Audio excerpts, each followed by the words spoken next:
Lundi 21 décembre, bienvenue sur TV5 Monde dans votre journal Afrique. Voici les titres.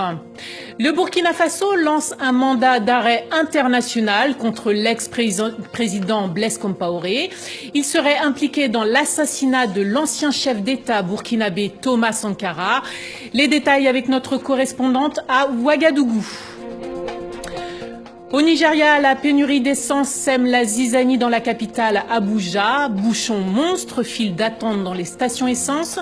On fera le point sur la situation. Et puis notre chronique sport en fin de journal. Ce soir on parle gros sous, mais pas pour tout le monde, vous verrez. Les salaires des basketteurs africains, ce sera avec Lise Loretia. Et notre invité, Cyril Ngario, bonsoir. Bonsoir. Directeur de publication du site News Basket BAfrica. À tout à l'heure. On débute ce journal au Burkina Faso avec ce mandat d'arrêt international lancé contre Blaise Compaoré. Un mandat émis par la justice du Burkina Faso dans l'affaire de l'assassinat de l'ex-président Thomas Sankara.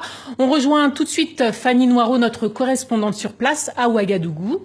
Fanny Noiraud, bonsoir. Alors, cette annonce fait grand bruit à Ouagadougou. Est-ce que vous pouvez nous en dire plus ?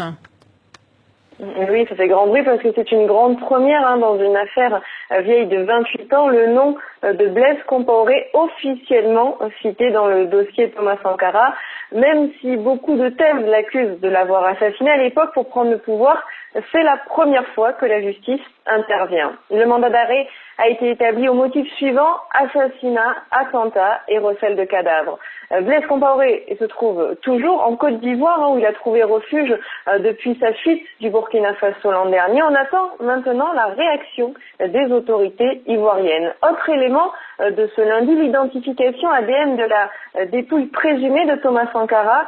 Les tests ne permettent pas de confirmer qu'il s'agit bien de son corps, ont révélé les avocats de la famille. Le problème, c'est que la dépouille était très dégradée. Plus d'une dizaine de personnes ont déjà été inculpées dans cette affaire, dont le général Diendéré à l'origine du coup d'État de septembre. Et hasard du calendrier, toutes ces annonces interviennent alors que ce 21 décembre, ce lundi 21 décembre, marque la date d'anniversaire de la naissance de Thomas Sankara. L'ancien chef d'État aurait eu 66 ans aujourd'hui. Merci Fanny Noiraud pour toutes ces précisions. Et voici notre image du jour au Burundi. L'Assemblée et le Sénat burundais étaient réunis lors d'un congrès extraordinaire aujourd'hui. Les parlementaires sont contre le déploiement d'une mission de maintien de la paix dans un pays en plein chaos et annoncé par l'Union africaine. Le gouvernement burundais considère l'envoi de troupes comme une force d'invasion et d'occupation et se réservera le droit d'agir en conséquence. Fin de citation. Et maintenant, au Niger, l'affaire du coup d'État déjoué continue. Ce week-end et aujourd'hui, plusieurs personnes ont été arrêtées pour avoir répandu des rumeurs. Alors, vrai ou faux coup d'État? La question se pose et la tension monte 2 mois avant la présidentielle de février 2015. L'éclairage de Nathalie Prévost, notre correspondante à Niamey. C'est une étrange situation qui prévaut depuis quelques jours au Niger, après l'échec d'une tentative de coup d'État déjouée à la veille de la fête de la République vendredi dernier. Alors que 9 gradés sont poursuivis par la justice militaire dans ce cadre, la justice civile s'active depuis le week-end contre des personnalités de l'opposition ayant émis publiquement des doutes sur la réalité du complot. Le délit invoqué est la participation à une entreprise de démoralisation de l'armée ayant pour objet de nuire à la défense nationale. Il faut dire que le sujet est hypersensible, l'armée ayant plusieurs fois interrompu le régime démocratique à l'occasion de crises. Le pouvoir actuel est lui-même issu d'élections organisées par une junte militaire, en l'occurrence celle qu'avait présidée le général Salou Djibo, neveu de l'un des militaires arrêtés ces derniers jours. Aux 3 coups d'État enregistrés depuis 20 ans, il faut ajouter un certain nombre de tentatives et de complots plus ou moins évanescents.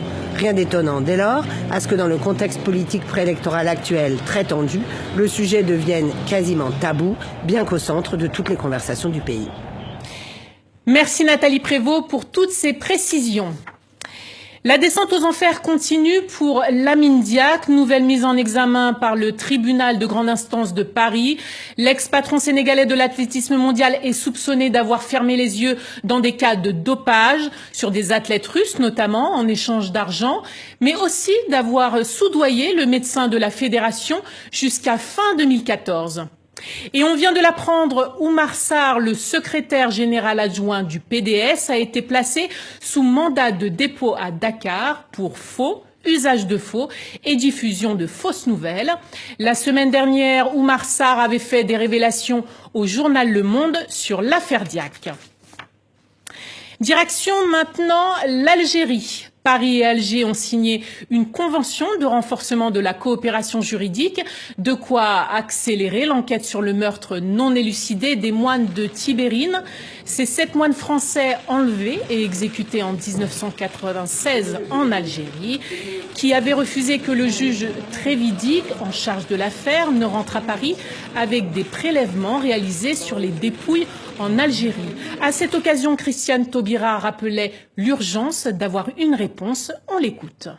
C'est une procédure qui va se poursuivre. Il est temps effectivement que nous arrivions à son terme parce que pour les familles de victimes, il devient urgent d'avoir une réponse, de savoir très précisément ce qui s'est passé. Nous en avons le souci de part et d'autre. Il n'y a pas de difficulté sur cette procédure. Il y a quelques actes d'expertise encore à accomplir. Nous disposerons des matériaux nécessaires pour le faire. On part maintenant en Guinée où le président Alpha Condé prête serment pour la 2e fois lors d'une brève cérémonie. Alors pourquoi? Eh bien à cause d'un oubli. Le président guinéen avait omis le passage « Faire respecter la loi » le 14 décembre lors de sa première prestation de serment. 13 chefs d'État africains étaient alors présents. Tout est rentré dans l'ordre. Alpha Condé a été investi pour un mandat de 5 ans. Je vous le disais en titre, au Nigeria, les fêtes de fin d'année s'annoncent difficiles avec des coupures d'électricité qui n'en finissent plus. La chute des revenus pétroliers a engendré une pénurie de carburant dans la capitale Abuja. Les consommateurs se retrouvent pris dans d'immenses files d'attente. Les précisions de Mélissa Chemam. 5 heures d'attente pour quelques litres d'essence. Chaque matin, les automobilistes de la capitale nigériane se demandent s'ils vont réussir à démarrer leur véhicule, tout comme leur journée. Ce matin, je me suis levé à 4 heures pour rejoindre la file et il est déjà 8h25. Cela fait presque 5 heures à attendre pour avoir de l'essence. Et comme nous approchons de la période de Noël, les gens essayent de voyager. Et pour rejoindre les routes, tout est très stressant. Cela nous affecte vraiment beaucoup. L'économie nigériane souffre régulièrement du manque d'essence. La population déplore des années de sous-investissement dans le secteur, un paradoxe pour ce pays qui est le premier producteur de pétrole d'Afrique. Ces barils de brut sont essentiellement exportés. Le pays n'a donc pas investi dans les raffineries et la transformation du brut en essence. Notre président actuel est le ministre du pétrole. Je me demande donc pourquoi il prend un poste si important au Nigeria pour regarder les choses se dégrader comme cela. 180 millions de Nigérians ont des besoins énergétiques toujours croissants, mais 12% d'entre eux restent sans accès à l'énergie. Et maintenant, direction l'Égypte avec cette révélation pharaonique. La nourrice du célèbre pharaon Toutankhamon, Maya, serait en réalité sa sœur, la princesse Méritaton, fille d'Akhenaton et de Néfertiti. C'est ce qu'affirme Alain Zivy, un archéologue français qui avait découvert la tombe de Maya en 1996. Le commentaire de Mélissa Chemam. 2 visages d'une grande similitude. C'est cette ressemblance frappante sur les sculptures murales qui a mis l'égyptologue Alain Zivy sur la piste de leurs liens familiaux. Première chose extraordinaire, c'est qu'en fait, ils se ressemblent beaucoup. Ils ont le même menton. Les yeux, l'œil ici, c'est le même. Il y a des traits de famille, c'est volontaire. Ils sont face à face. L'égyptologue propose ainsi une théorie qui lèverait le voile sur une partie de la généalogie de Toutankhamon. Peu à peu, j'ai compris que Maya, en fait, c'était, puisqu'elle est sur le trône, c'était la sœur ou demi-sœur de Toutankhamon, la fille d'Akhenaton et Néfertiti, Méritaton, la princesse Méritaton, qui était appelée Maya ou Mayati. Cette période de l'Antiquité égyptienne qui fascine le public est encore largement méconnue dans les détails des archéologues. Les autorités égyptiennes sont néanmoins prudentes. Est-elle elle-même sa nourrice? Est-elle Méritatone que l'on surnommait Maya? Seul Dieu le sait. Toutes ces théories sont prises en compte, mais nous commençons petit à petit à mieux comprendre l'ère Toutankhamon.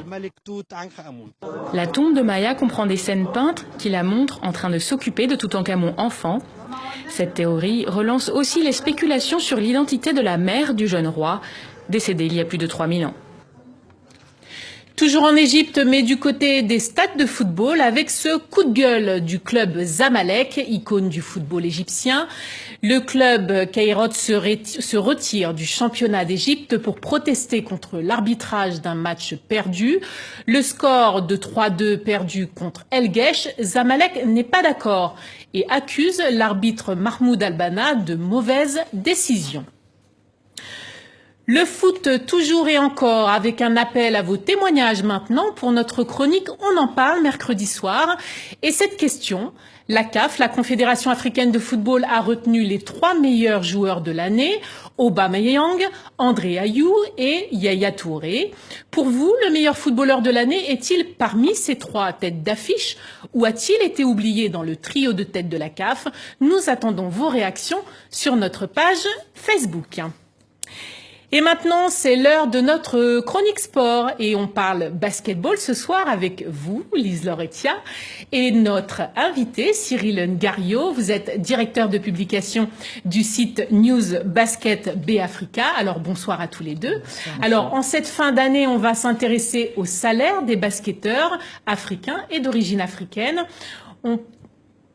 C'est à vous, Lise-Laure. Oui, mais alors, Cathy, on parle très souvent des footballeurs africains. Et cette année, justement, dans le top 4, on a Yaya Touré, on a Samuel Eto'o, on a le Ghanéen Gyan Asamoah et également le Togolais Adebayor. En revanche, lorsqu'il s'agit de basket, même si il y a une quinzaine de joueurs qui évoluent en NBA, c'est un peu difficile. Alors, il y a 5 jours, le magazine Basket Hebdo a consacré un hors-série au salaire des basketteurs. Alors, Cyril Ngario, je me tourne vers vous. Qui sont les Yaya Touré ou les Samuel Eto'o du basket africain? Alors, Lise-Laure, déjà, merci. Merci beaucoup pour l'invitation.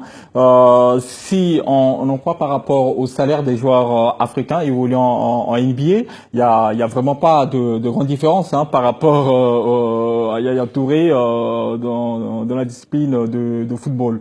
Alors, prenons le cas, par exemple, du joueur camerounais qui évolue avec les Los Angeles Clippers, en la personne de Luc Mbah Moute, dont le salaire avoisinerait les 1 million et demi de dollars, c'est-à-dire 200 et quelques mille de dollars par mois.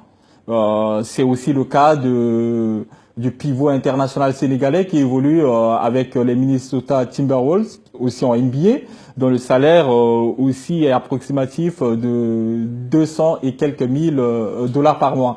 Alors, quand on compare ces chiffres par rapport au salaire des joueurs africains évoluant dans le championnat français, c'est-à-dire en Pro A, c'est là où la différence se fait voir. Prenons le cas tout simplement d'un salaire d'un joueur comme Michael Mokongo, qui possède quand même un CV impressionnant en France, dont le salaire tourne autour de 10 000, 15 000 euros. C'est aussi le cas du Nigérian, son coéquipier, qui évolue aussi à Monaco, en Pro A, en la personne de Derek Obazoan, dont le salaire ne dépasse pas les 15 000 euros. Donc voilà à peu près la différence. Donc en fait, les basketteurs qui font le plus rêver les jeunes d'aujourd'hui sur le continent, ce sont les binationaux africains ou ceux d'origine africaine qui ont les plus gros salaires. Je dirais les deux. Les deux, pourquoi? Parce qu'il n'y a pas longtemps, cela datait tout simplement entre 2010 et 2013. Le joueur qui était le mieux payé, on va dire, qui était dans le top 5 des joueurs les mieux payés en Europe, était un Africain, un Centrafricain, en la personne de Romel Sato, qui avait joué au Panathinaikos Athènes, qui était passé également par l'Italie et qui est en ce moment à Valence. C'est aussi le cas de Stéphane Lasme, le Gabonais, qui joue aussi en Turquie avec Galatasaray. Donc oui, ces joueurs font rêver. Ils font rêver tous les jeunes sur le continent africain, mais aussi les binationaux en parlant de Nicolas Batum, des joueurs comme Joachim Noah, qui possèdent quand même le deuxième plus gros salaire derrière Tony Parker en NBA.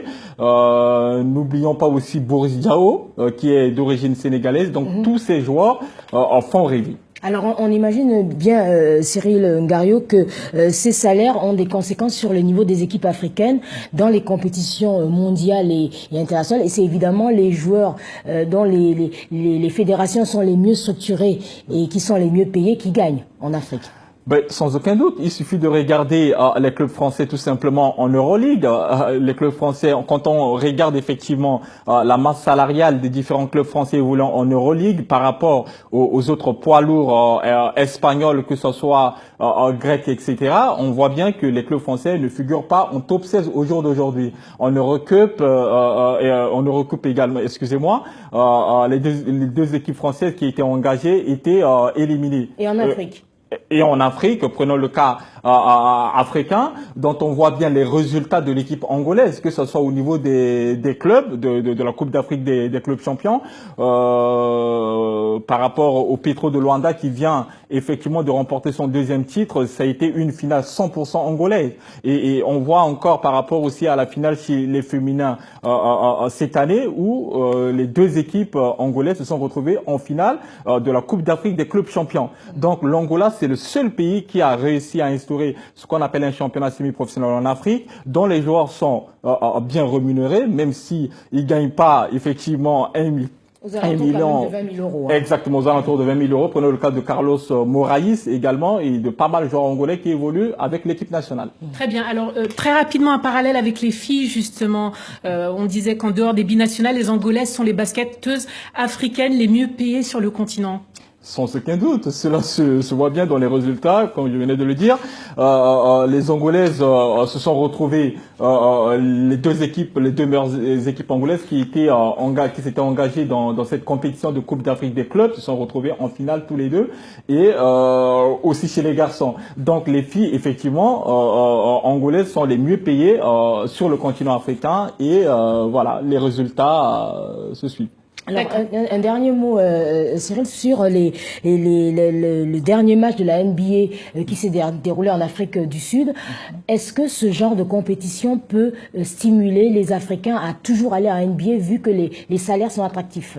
Bien sûr, sans aucun doute, parce que en regardant déjà pas mal de joueurs africains, parce que l'Afrique est quand même représentée en NBA derrière la France, avec les Gorgui, ces joueurs, c'est déjà des exemples, des parfaits exemples pour les jeunes en Afrique. Donc ces jeunes essayent de s'identifier par rapport à ces athlètes.